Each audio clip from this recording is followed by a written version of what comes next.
City কর্পোরেশনের নেই নির্বাচিত পরিষদ, আইন প্রয়োগে কঠোর নয় পুলিশ, তাই রংপুরের রাজপথ জুড়ে দাপট অনিবন্ধিত রিকশা অটোরিকশার।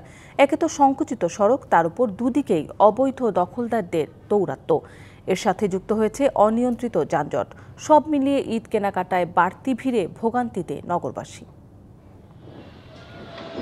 খুলনায় চলমান নানা উন্নয়ন কাজে ধীরগতির জন্য নগরবাসীকে পোহাতে হচ্ছে ভোগান্তি, আর তাতে নতুন মাত্রা যোগ করেছে মশার উপদ্রব। রাত দিনের কোনো বালাই নেই, মশার অস্বাভাবিক বিস্তারে দুর্বিষহ খুলনাবাসীর জীবন।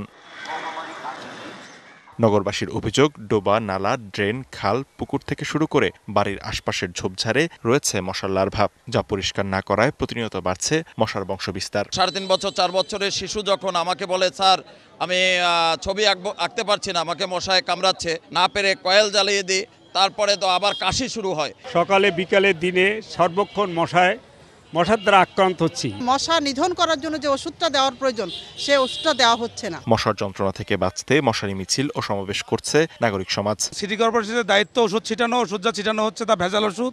মাঠের অলরাউন্ডার আমি, আর ঘরের allrounder Tilex. Tilex toilet cleaner, clean মানেই টাইলক্স।